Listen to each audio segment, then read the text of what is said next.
Seguimos haciendo sobre ciencia aquí en TV Ciudad. Ustedes saben, estamos en la 6ª temporada consecutiva de nuestro espacio de periodismo científico y nuevamente por segunda vez en el año, bienvenida Alexandra. Te dije Alejandra, recién tremendo lo mío. Alexandra, gracias, ¿cómo andas? ¿Todo bien? Bien, yo no te cambio el nombre. Gracias, muy amable, ¿no? Con B larga no. Seguimos hablando del espacio, de Exacto. esto que bueno nos venía contando Fefo, ¿no? Esas imágenes espectaculares que nos mostraban, pero yo voy a hablar un poco de antes de llegar al espacio. De lo que nos separa, ¿no? De la Tierra y el espacio. Vamos a hablar un poco del tramo que hay entre la superficie de la Tierra y el espacio exterior. Entonces, vamos a hablar de la atmósfera. Bien. ¿No? Y has hablado, porque uno puede pensar en conocimientos globales, pero has hablado con gente de Uruguay. No, fuimos a buscar los que saben, como siempre. Fuimos a hablar con Gillian Montesino. Ella es docente del Departamento de Ciencias de la Atmósfera, de la Facultad de Ciencias del Instituto de Física. Y bueno, también es licenciada en meteorología y es máster en geociencias. Y bueno, y ella nos cuenta en esta primera parte del informe cómo es nuestra atmósfera, la atmósfera terrestre, y qué curiosidades tiene. Lo vemos.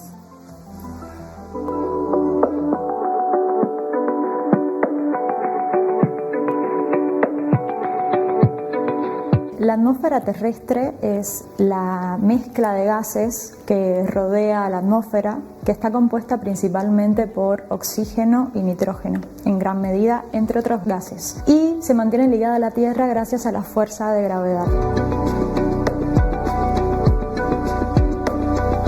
El rol de la atmósfera es fundamental, es como un escudo que hace la Tierra habitable. Entre sus principales funciones es que nos brinda el aire que respiramos, regula la temperatura del planeta, también permite los procesos climáticos y nos protege de la radiación ultravioleta gracias a la capa de ozono.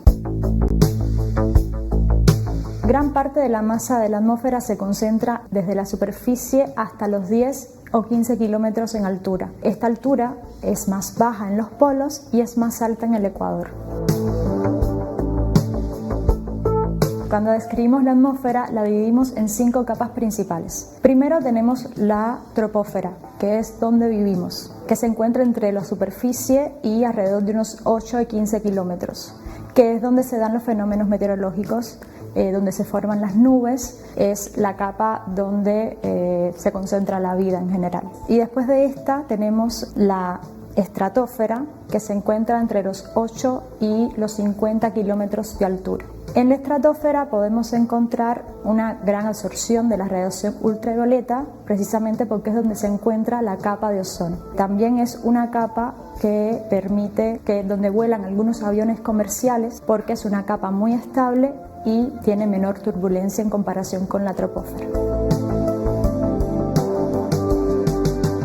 Luego nos encontramos con la mesósfera, que se encuentra entre los 50 y los 85 kilómetros. Esta capa se destaca por ser la capa más fría, alcanzando temperaturas de alrededor de los menos 90 grados Celsius, producto a que existen muy pocas moléculas de aire que puedan retener y absorber el calor. Como dato curioso, es la capa donde se desintegran los meteoritos, generando lo que conocemos como las estrellas fugaces. Después tenemos la termósfera, donde acá sí ocurre un calentamiento extremo de la atmósfera, ya que retiene gran parte de la radiación solar. Esta capa se encuentra entre los 85 kilómetros y los 600 kilómetros de altura. Como dato curioso, es la capa donde se generan las auroras boreales y australes y se encuentran los satélites de órbita baja. Y por último tenemos la exosfera, que es la capa más externa, que se encuentra entre los 600 y los 10.000 kilómetros. En esta capa podemos ver cómo la atmósfera se vuelve más tenue y comienza la transición hacia el espacio. Y es donde se encuentran también algunos de los satélites artificiales.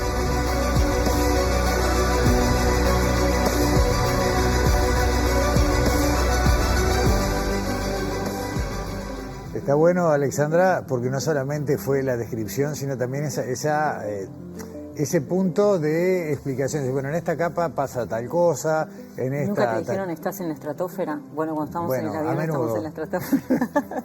Bueno, de todas esas explicaciones que están buenísimas. Pero no sabía dónde era. Ella nos contaba, bueno, que estas imágenes que veíamos de la misión Artemis II, cómo se ve la Tierra desde el espacio, ella nos decía que estas capas no se pueden distinguir a simple vista, que se diferencian por la temperatura y la altitud, aunque no son específicamente, digamos, el límite entre una y otra no es que sea específico, ronda esos kilómetros que ella mencionó, pero no es que sea específico, va variando también. Y también otra cosa, bueno, que nos contaba era que la atmósfera, como dijo al principio, una de sus principales funciones es, bueno, la radiación solar, ¿no? Claro. Y bueno, mientras va pasando por las diferentes capas... Claro, filtrar la radiación. Claro, va pasando por diferentes capas, entonces, bueno, va justamente protegiéndonos de la radiación solar hasta que llegue a la capa de ozono, que es la última capa que nos protege. Bueno, y ahora en la segunda parte del informe, y antes de despedirme, Gillian nos cuenta qué esfuerzo tienen que hacer estas naves espaciales para cruzar la atmósfera. Porque uno piensa en la gravedad, pero no es solamente la gravedad. No, mientras justamente todas estas capas que ella explicaba, cuando despegan y también cuando aterrizan. Y yo me despido hasta la semana que viene. Gracias, Alexandra, nos vemos. Nos vemos. Water is flowing. 15. And here we go. 10, 9, 8, 7, RS-25 engines lit. Cruzar la atmósfera es un reto desde el punto de vista dinámico, tanto para salir como para entrar. Los módulos espaciales para salir de la atmósfera tienen que vencer la fuerza de gravedad y la resistencia del aire. Roger, roll pitch. Lo que conlleva a tener mucha energía para poder vencer ambas fuerzas. Mission around 3 miles in altitude. Confirm separation. Después, para el reingreso, las naves entran a velocidades muy altas, ya que se aceleran también por la fuerza de gravedad, y la interacción y el roce de la nave con el aire produce un calor extremo que puede superar los 1000 grados Celsius. Strobes out the window.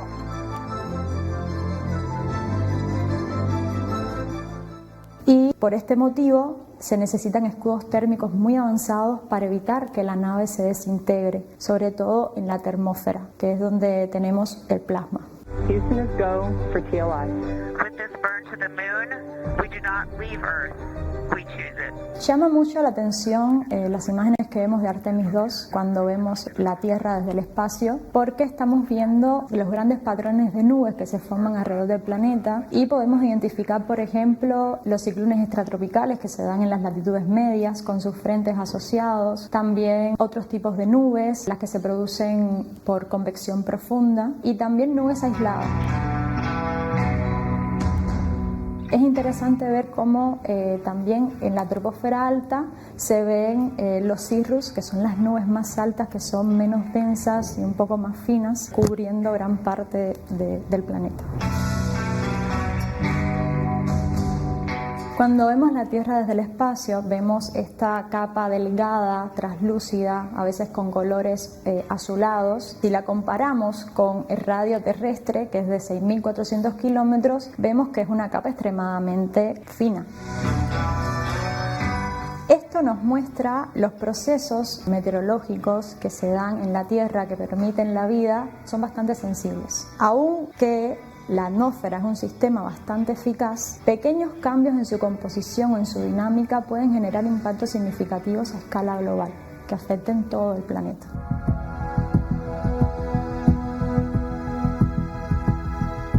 La atmósfera es un sistema que está en constante movimiento y está redistribuyendo el calor que hay en el planeta hacia los polos y viceversa. No, el calor en este caso evita que el ecuador no se caliente tanto y que los polos no se enfríen tanto. Entonces va a estar redistribuyéndose por las corrientes marinas o por la circulación atmosférica para que se mantenga la temperatura de equilibrio del planeta.